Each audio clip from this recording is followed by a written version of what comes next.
For so many of us, when we have someone we love who loses an important part of their life, we wonder, what can we do? Is there something we can say, or is there some way we can help? Many times family members will tell loved ones, hey, you got to get over this. You've got to move on. We're not going to do that because grief is a process. Hi, and welcome to This Day and Age, where we bring together experts in all things aging, from Holland Home, Faith Hospice, and Atria Home Care, to give you important information needed to help you and your loved ones make confident decisions while navigating life's journey. And I'm very excited about this episode that we have for you. I'm very pleased to be joined in this episode by Jaymin, Bereavement Manager at Faith Hospice, also someone you've probably seen on your TV recently or on the WOOD-TV8 app. She is Meteorologist Terri DeBoer. And there's a reason these two are together with me on this episode of This Day and Age. They have recently co-authored an amazing book that I know you are going to want to read. It is called Grieving Well, and they're here with me on this episode to talk about a tough but important topic and probably one of the most relatable things that we all have to deal with at some point in our life. It's just inevitable. It happens. First of all, Terri, Janet, thank you both for being here. Well, thanks, Bill. We're excited to be a part of this great conversation. We are excited. I can see that on your faces. There's a really amazing story about how you guys got together. Now, Terri and I have known each other, full disclosures for our listeners on this podcast. We've known each other 30 years. Yes, exactly. Yes, we can tell you some stories about our early days. Terri is incredibly well connected here in this great community, this West Michigan that we live in. So I'm sure there's a reason you guys probably already knew each other, but there was a really, I think, a wonderful reason how you, Janet Jaymin, and Terri DeBoer got connected. Talk about that if you would. Well, we actually wanted Terri to come to the Faith Hospice Luncheon to speak on her book, Brighter Skies Ahead. And then unfortunately that was canceled because of the pandemic. And so we circled around again like a year later, and because we thought, well, we'll get Terri to come back and do this again. And so she came back, and we were in this very room, and we were talking about her book, and she gave me a copy of it, and I took it home. I was asked to read it. I kind of was thinking, why am I reading this book on an empty nest? Because I do not have children. But I did take it home, and I read it cover to cover, and it was absolutely amazing, and I loved it. Oh, Janet, thank you so much. That warmed my heart that day. I will never forget sitting in this very room having that conversation, and you came with, as you have in front of you now, a whole bunch of notes, and you said, I did read your book, and you weren't really expecting to connect with the information or the content of the book. But what you recognized in the book was a really important part of the empty nest journey, which I think I hadn't named or really even recognized until you said it. Mm-hmm. Yeah, that loss that you are grieving, and it was all about grief. Yeah. And I think the other point I want to make, too, about the book was, and I write this in our book, and you probably are aware of this, Terri, but this is not a book that I would have typically picked up. But it is my belief that when we are grieving, sometimes for our own personal growth and development, we need to push ourselves and go to places that are a little uncomfortable.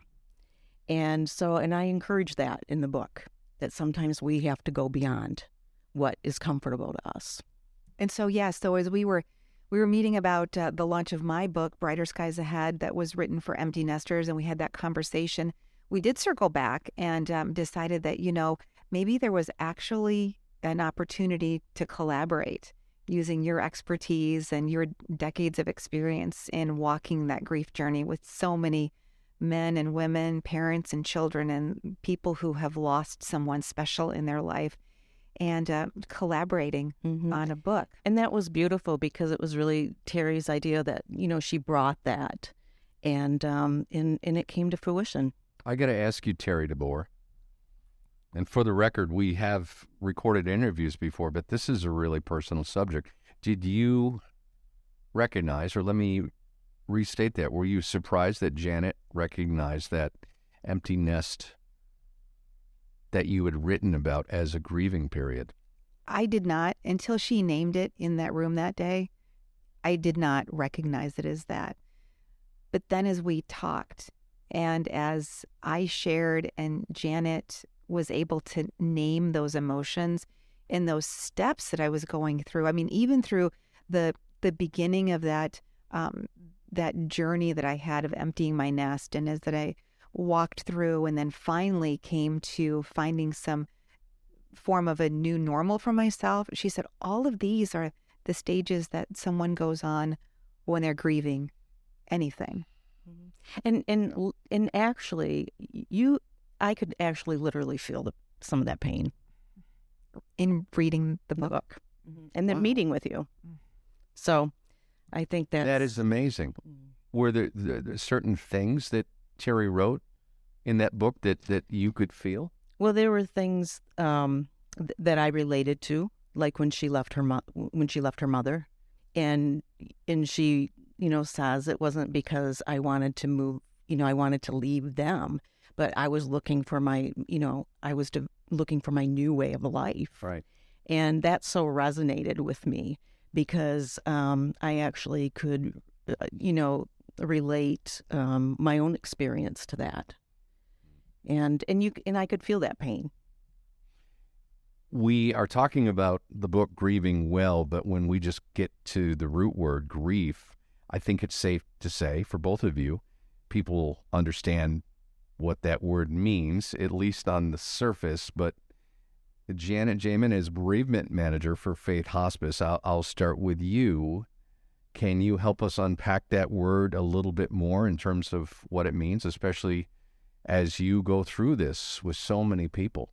Grief itself is really about our internal thoughts and feelings when we lose someone. And I have to honestly say that I think it is probably one of the most excruciating experiences of pain that someone will go through. And that's how I would describe grief. And there are so many different kinds.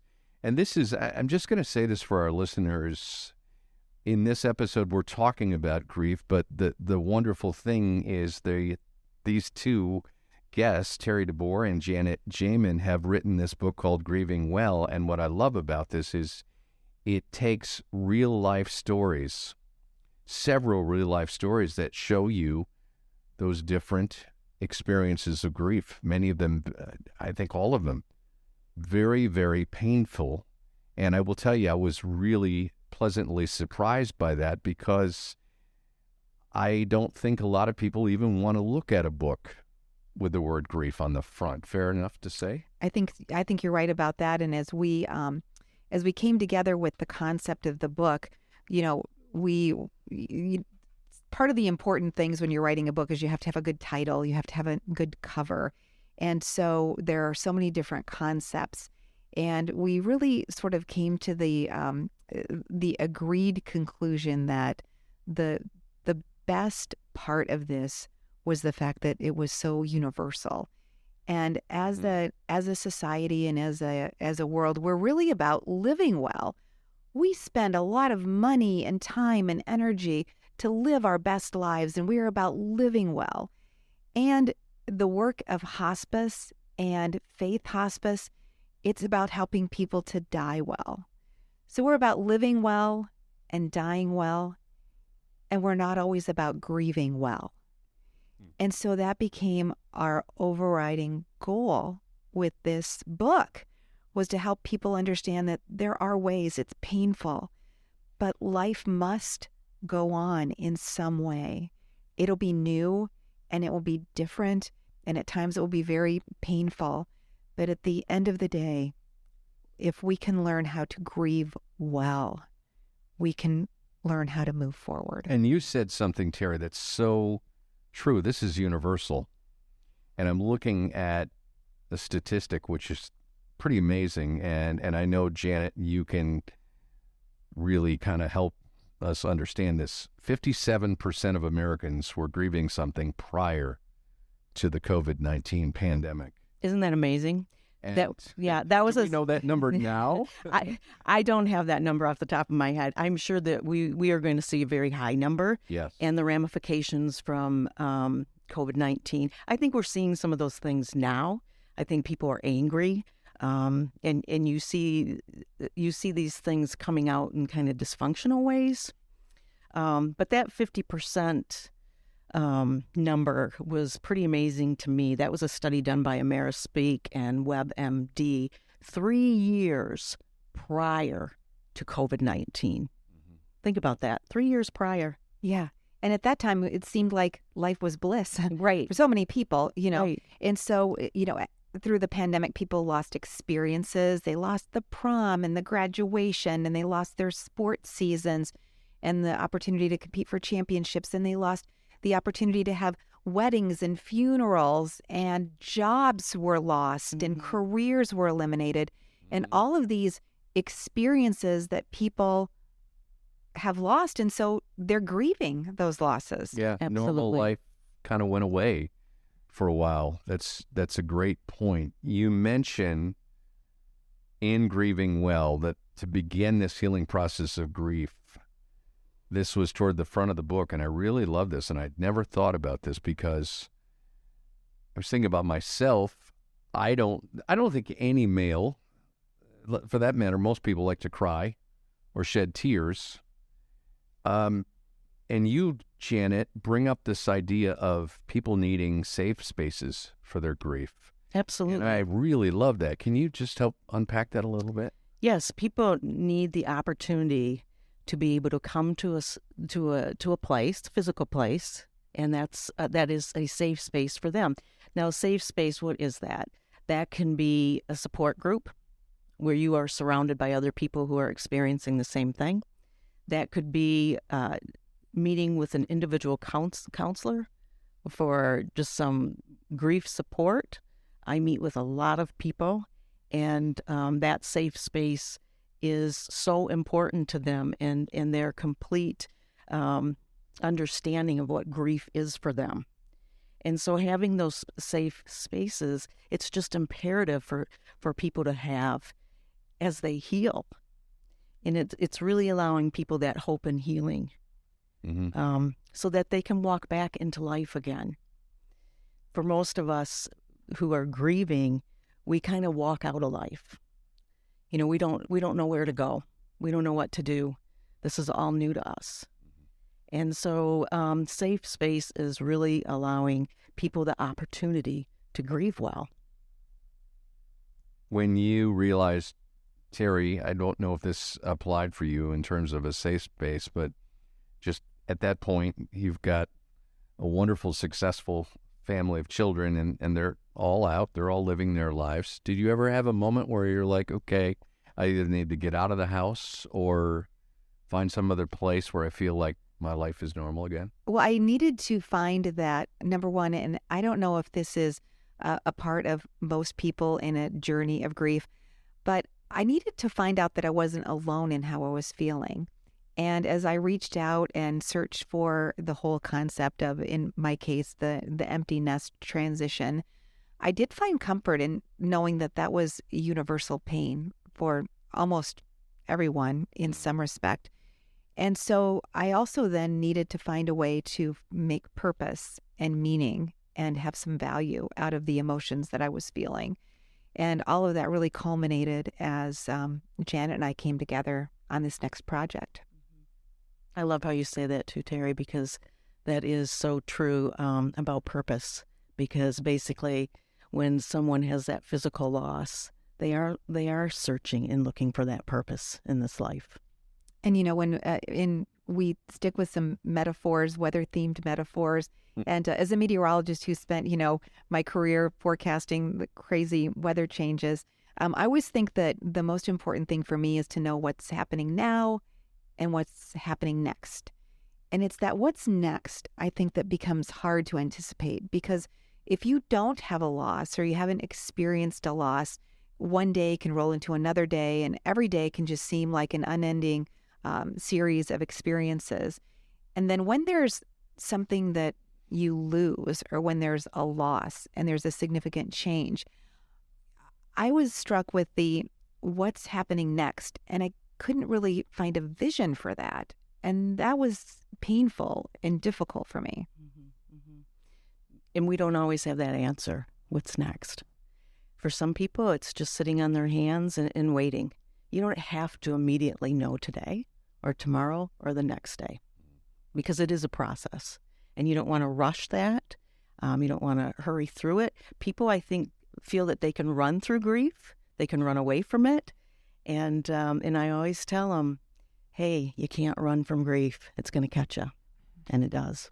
That's Janet Jaymin. She is the bereavement manager at Faith Hospice, and she is also joined on this podcast with me by Terri DeBoer, meteorologist from WOOD-TV8. They have co-authored a wonderful book called Grieving Well. We're going to tell you at the end of this episode exactly where you can find that. I promise that's coming up, and it is a book I highly recommend. I want to talk about the stages of grief. In fact, Janet and Terri, in Grieving Well, you talked about this. I had forgotten about this, but I remember kind of as being a nerd who just remembers a lot of little factoids. There was a significant book written in the 60s and that outlined the stages of grief, right? Absolutely. 1969. I'll give you the date, the year. 1969, Elizabeth Kubler-Ross wrote the book on death and dying. And, that was major in that time. And she was a pioneer.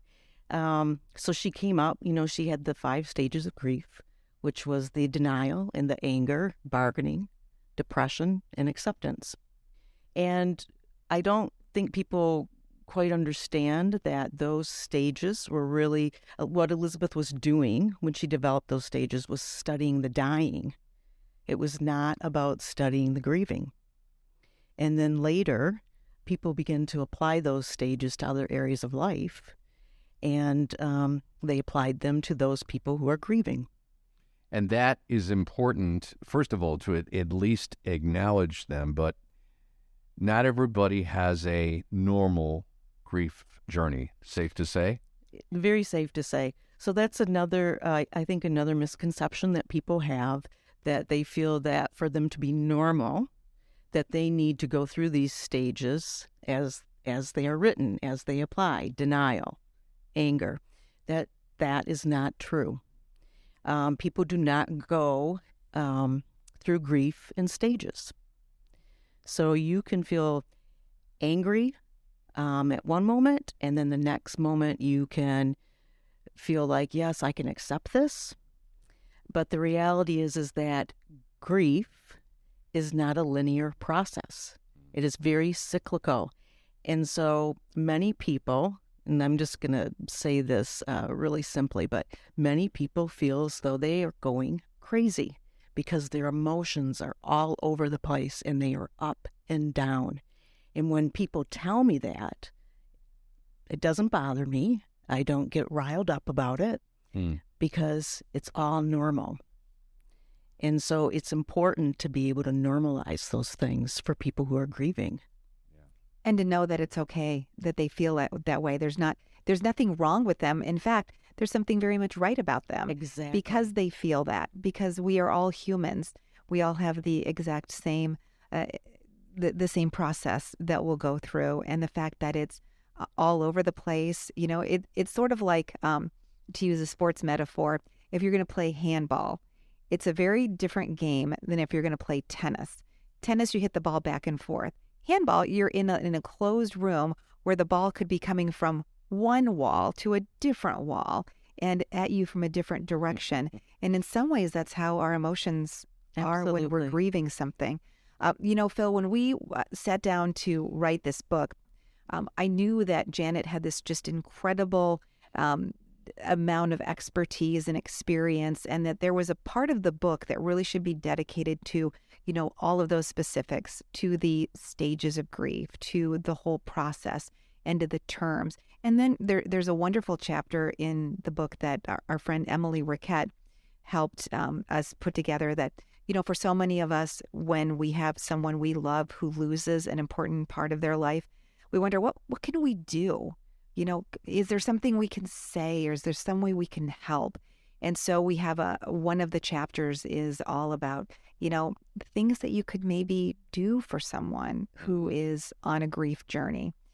The second part of the book is a collection of those essays written by people that you may know in our very own community who've shared their own stories of their journeys of grief. Some of them are very high-profile people, and some of them are people you may not know, but you may recognize a piece of yourself in their story. And you can feel the experience in the words from the people. I must say that those stories are powerful. They're very revealing. Some of them feel still very raw. And that is what makes this, I think, such a wonderful book, because this is not just some author or group of authors who are experts on grief who decided to put a book together. This is two people with a really wonderful experience who came together rather serendipitously.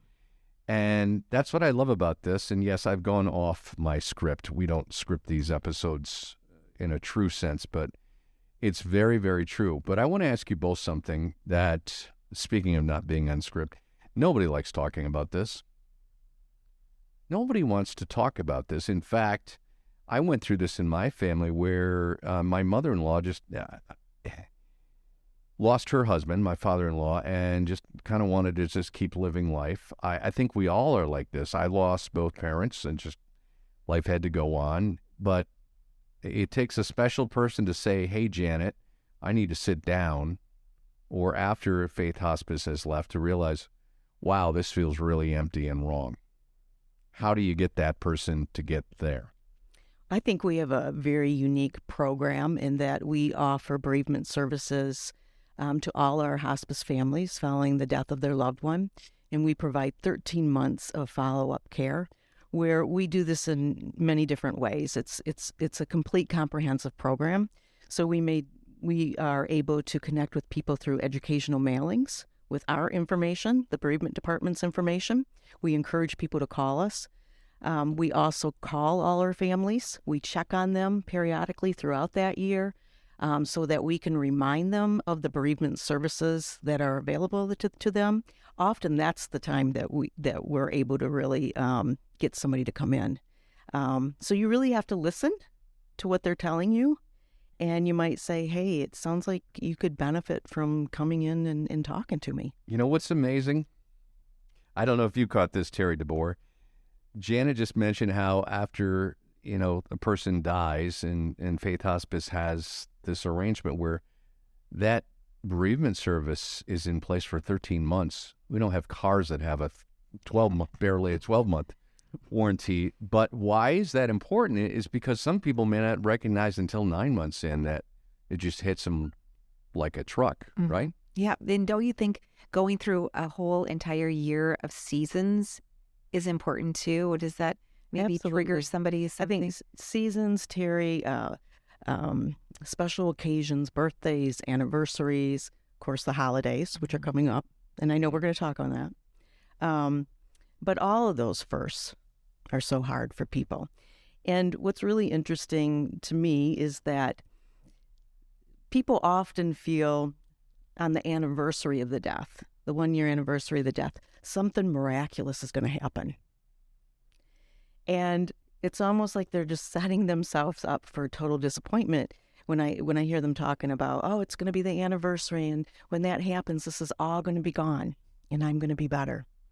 And what literally happens is that the anniversary comes, the next day comes, and it just becomes 1 day, 1 year in 1 day. And there are still those feelings. Nothing's changed. I'm still grieving, because the reality is we will always grieve people that we have lost and people that we love. Yeah.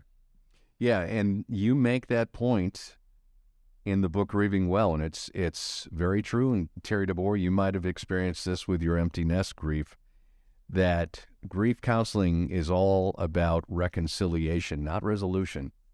Thank you. Absolutely. It doesn't go away. And that, I underlined that in the book, and I was like, wow, that's something I'd never thought about. This is not you've got a new knee and you've done your rehab, you are now done. Right. You're absolutely right. With you the rest of your life. It is with you the rest of your life. The thing is that people need to find the peace within themselves. That's what it's about. And how do I want to live the rest of my life? How do I want that to look? And who do I want to be now? Mm-hmm. Well, and I too wonder about, where does guilt fall into this? Do you find as you're counseling people that they may look at someone that they've lost, and as even the months go on, and they look back and think, why didn't I spend more time with them, and why wasn't I more engaged with them, and why did I not take advantage of all those opportunities? And do you find that people have a hard time granting themselves grace? Always. I think it's really hard for people to allow grace for themselves, because I think there is something internally in all of us where we want to win. Mm-hmm. And if we didn't, if we haven't won, then in some ways we are a failure. And that guilt does kind of come in. What, I should have done this, I could have done that. Right.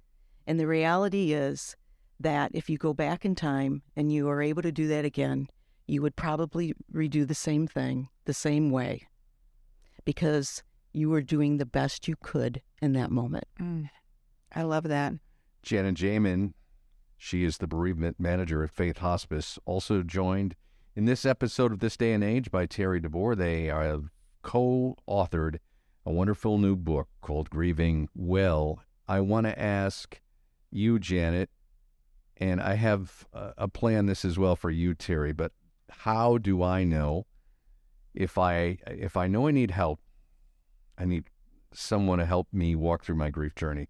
How do I know the right person? I may want to reach out to my best friend, but they're not equipped to help me on that journey. And I'd just like to have you talk about that, because I know you're the bereavement expert, and what a gift that is. But are there some people who are better at this than others? At the actual counseling? Yeah. Well, I would say yes. Well, the pros, of course. But the friends, the loved ones, I mean, sometimes some people just have that sense of having a higher emotional intelligence than others and being able to read what someone needs. It's typical in death, and you talked about this in the book, Grieving Well, that people just leave you alone. As if you're invisible. As if you're invisible. Right. So what I encourage people to do is to figure out who that safe person is for them. Everyone needs a safe person, someone that they can just call or meet with and talk to about their feelings of grief. Someone that's not there to fix them, but rather to listen. Yeah. And that safe person doesn't have to be a family member. It doesn't have to be a friend. It actually can be, a counselor. It can be someone from a hospice, from a bereavement department. It can be anyone that person is comfortable with. What is it that you offer to someone from your specialized training that they may not be able to get from a friend or a loved one? That's a good question, Terri. I think what we offer is we are very neutral. Okay? We are there for you. We want to hear what you have to say. We're not there to fix you. We're there to offer different strategies for coping. When you're with a family member or a friend, I think the tendency for that family member or friend is, you feel, you were talking about it. You don't feel like you can talk to your family about your grief. And I would say the majority of people feel that way. They also feel like the majority of their family members don't talk to them. They don't say, how are you? What are you feeling? Many times family members will tell loved ones, hey, you got to get over this. You've got to move on. We're not going to do that, because grief is a process. And I can't tell Terri that you need to be over this in 2 months. It's the worst thing you can say. Exactly. Right. And look at our society. When we lose someone, I lost my mother. Basically you're given 3 days Right. Exactly. Yeah. Then Okay. you come back, Yeah. and then you come back to work, and they're like, "Snap out of it. Yeah. What is wrong with you?" Yeah. I got to keep going. Exactly. Yeah. Yeah. And and that was in the book, in the essays that we put together. That's why I think we were very purposeful about getting connected with individuals who have lost a variety of different things. People who have even lost a pet, because we know that that is such a special relationship you have with this animal that has been in your life and has been there by your side. And to lose a pet can cause just incredible pain and quite a journey of grief that is needed. And our friend Scott Winters wrote just beautiful tributes to the animals in his life. We also we hear from our friend David Morris, who during COVID lost his career. And so we know that losing a job, losing a career, that also is a time of grief. Absolutely. Yeah, and it's important that we put that into perspective, because typically grief was assigned with someone has to die.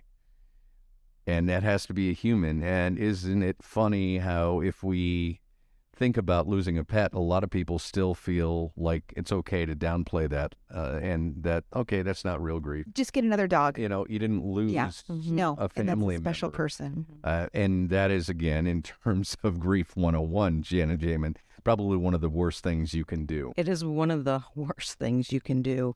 We cannot replace people, and we cannot replace pets. I have to, by the way, that is Janet Jaymin, who is the bereavement manager at Faith Hospice. She has co-authored, along with Terri DeBoer, WOOD-TV8 Meteorologist, a book on grieving. It is called Grieving Well, and boy, it is a great book for that process. And thank you to both of you for writing that book. I am so excited that people are hearing this podcast. It is around the holiday season as this episode has released. So we are not going to leave this conversation, Janet and Terri, without, facing the reality that this is, even though Andy Williams wrote it's the happiest time of the year, it is not for a lot of people. I struggle with this time of year for some things that I experience in my life. And I have a hard time getting full all in on Christmas. And I think it's probably more common than a lot of people realize. But Janet, you have some tips for people. Yes. Holidays are very hard for people, and they are hard for people who are not grieving also. So, but I always tell people, remember, you can say no. You can say no to people, and you can do what's good for you. And if there's something that's not good for you, just say, no, I don't want to do that this year. It's really okay. And we all have family traditions, and I think this is safe to say that there are some that we do not like. So you may want to ask yourself, do I want to continue with that tradition? So if you were the person that always did Christmas dinner and you don't want to do Christmas dinner this year, ask someone else to do it. Or if they say, no, I don't want to do it, well, you know what? Order pizza. Do something different that works for you. Yeah. Be kind to yourself. I think this is hard. Don't expect too much from yourself or from others. This holiday is not about pleasing other people. It's, or making other people happy. It's about doing what is right for you. Make sure that you have a safe person. We talked a little bit about that earlier. Have that safe person that you can lean on, that you can call anytime, someone that's going to listen and be there for you. Some people like to take refuge in their religious services, and that can be a great way to help people deal with their grief. Then for others, it may be too hard. And I have people tell me that all the time. I just can't go to church yet. Yeah. And that's okay. You don't have to. When the time's right, you will know. Janet, I'm struck as you were saying these great tips on coping around the holidays, someone who's struggling with grief. And oftentimes that happens year after year during the holiday season. Think about that person who may be alone around the holidays and call them and invite them, at least reach out, make that invitation, and, make sure they feel welcomed in your home or in any home. And I think that's really important. I want to ask both of you as we close this conversation, you've had the experience of writing this book together, Grieving Well. I just want to ask you, any thoughts come to mind, anything that I didn't talk about that you wanted to share with our listeners about this book, about the process of writing it together? I'll start with you, Terri DeBoer. Yeah. So it was a great, it was just a wonderful, wonderful experience for me to be connected to Janet and all of her expertise, and to be able to tap the lessons that she has shared through the years with so many people, and to put that in print and to have that accessible to someone who needs it and needs to read about grief in a way that's easy to understand and is not complicated at all. It's not a textbook. It is a book that is designed to be very, very user-friendly. So grateful for all of the individuals who shared their own stories of grief in the second part of this book. And the third part of the book, which I think is going to be something that really speaks to so many people, we were able to connect with the men and women who provide pastoral and spiritual care to the people of Faith Hospice. And they combined forces to write 31 devotionals, taking 31 separate scripture verses and writing devotionals that are wonderful. It's an interpretation of God's word that provides us with peace and hope and comfort and promise for the future. And so that third part of the book, I think, is where a lot of people are going to find great meaning and great hope. I agree, and a lot of healing. Mm-hmm. So everything that Terri said, I totally agree with. Terri has been fantastic. She is available when you reach out to her. She offered so much support to me during this writing, Grieving Well. And in fact, even when she asked me how I got into this field, and I shared some of my story, and actually when I started writing that, I thought, do I want to be transparent? And then I thought, yes, you do. You want this to be authentic. I'm not going to give the story away, but it's in the book. It's wonderful. It resonated with me very strongly. Thank you. And I felt so much vulnerability with that. And I know I shared that with Terri. I said, oh, I just feel so vulnerable. And without missing a beat, she turned to me and she said, I think you're brave. And that just went straight to my heart. And I will remember that forever. Here's why that is so great, Janet. You share a very raw story, a very personal story about your beginning in life and just your experience with grief. And it's certainly relatable, but the beautiful thing is then all of those stories you share have that theme of bravery in them as well, too. So that was a great springboard to all of those other stories. And then to close with those devotionals, I got to tell you guys, it's a wonderful book. It is, as Terri said, nothing like a textbook. It reads like a chapter on life that was never written.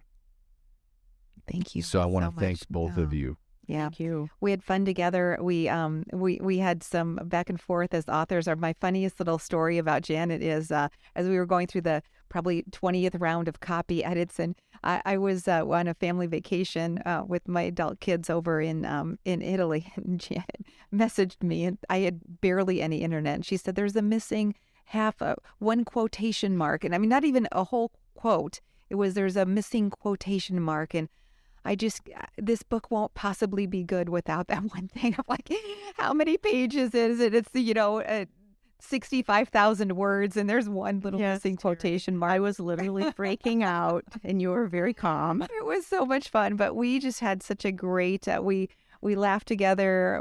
I think we both cried together, and just found a great common new bond and friendship in bringing this book into the world, and we're so thrilled. It's kind of one of those staggered releases, though, and I know, Phil, you're going to talk to people about how they'll get it. Official release date is February of 2023. However, you can get it now.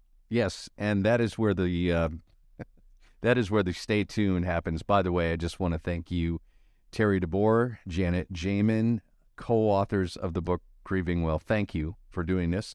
Thank you for joining us on this episode of This Day and Age. I know that we have reached people in a powerful way. And I want to share with you, our listeners, the reality is if you are on this grief journey or you know someone who has recently experienced a loss, we'd invite you to pick up a copy of Grieving Well. You can get the book right now on Faith Hospice's website at faithhospicecare.org. Let me give you the website again, faithhospicecare.org. You can also reach out to Faith Hospice experienced bereavement team. I can't think of better people to have on your side than Janet Jaymin and her team at Faith Hospice. They have so many options for you, from individual to group counseling. They are going to be an angel in your journey, believe me. And until next time, that puts the wraps on this episode of This Day and Age. I'm Phil Tower. Thank you so much for listening.